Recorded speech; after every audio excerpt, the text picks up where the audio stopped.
Good day everyone, my name is Rogelio Isaco Jr. and I will be reporting today about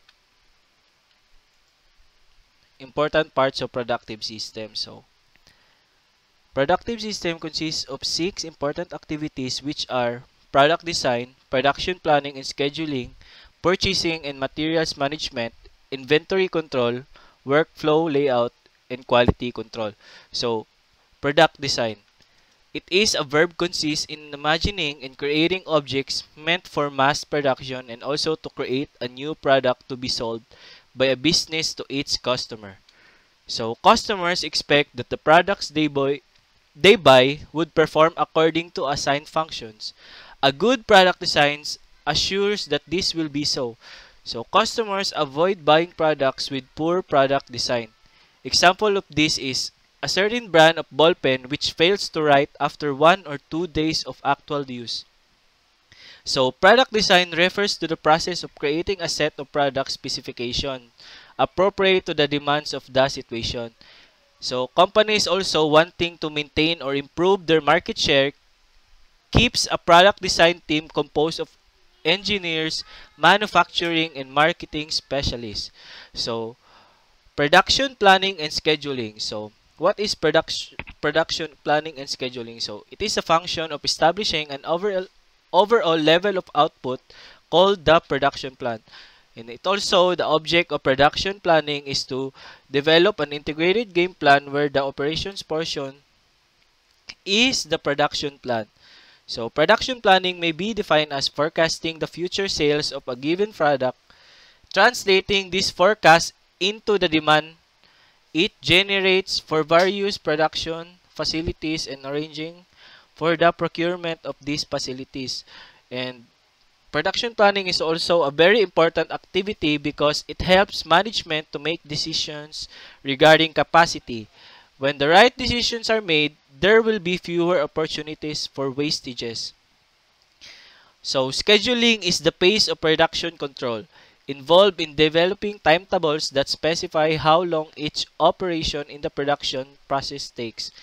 Efficient scheduling assures the optimization of the use of human and non-human resources. So, purchasing and materials management.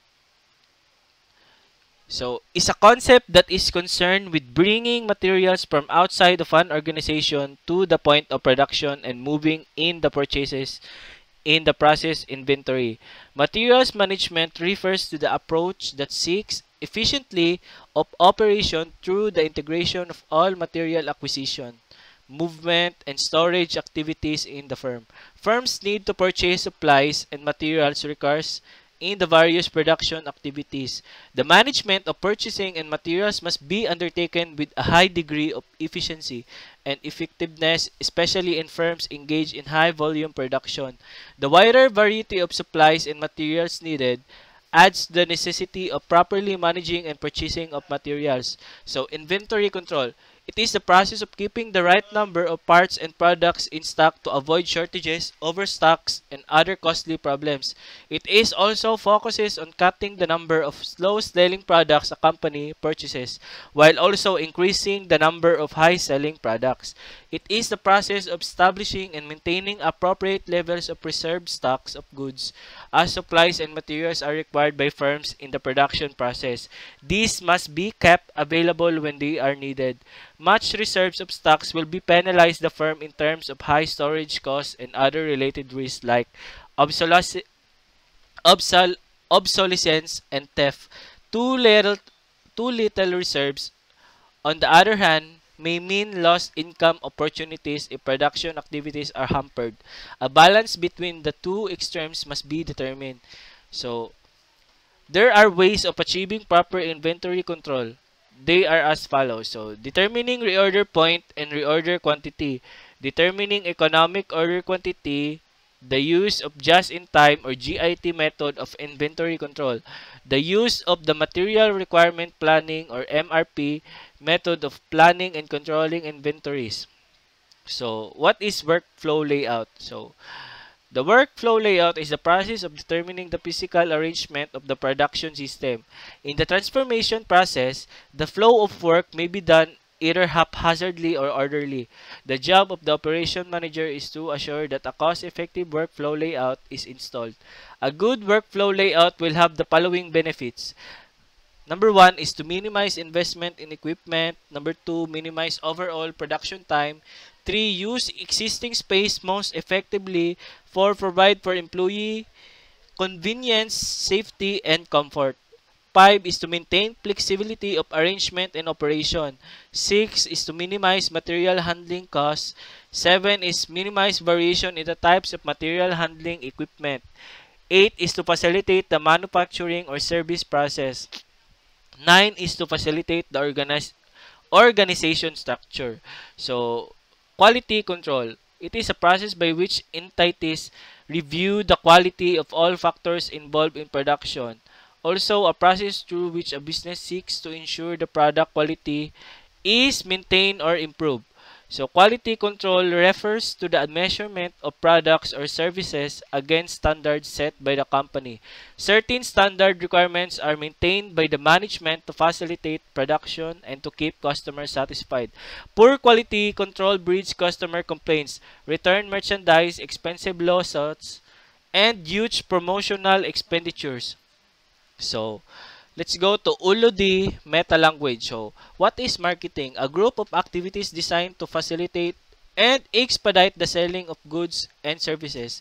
Product includes the tangible or intangible item and its capacity to satisfy a specific need. And price refers to the money or other considerations exchanged for the purchase or use of the product, idea, or service.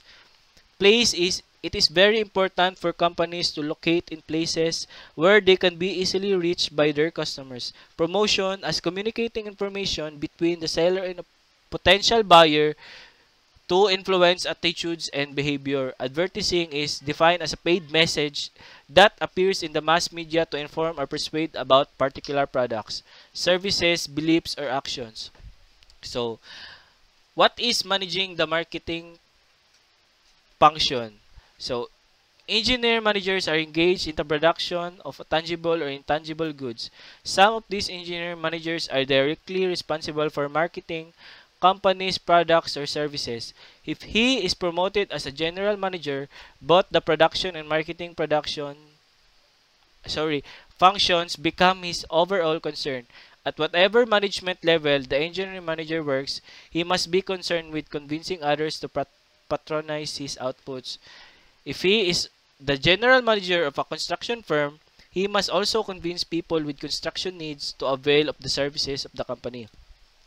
And if he is the staff officer of a top executive, he must convince his boss to continuously rely on him regarding the staff services he provides. And lastly, if the foregoing statements are true, the engineer manager has a marketing problem. He needs to understand certain concepts related to the marketing discipline. And that's all. Thank you.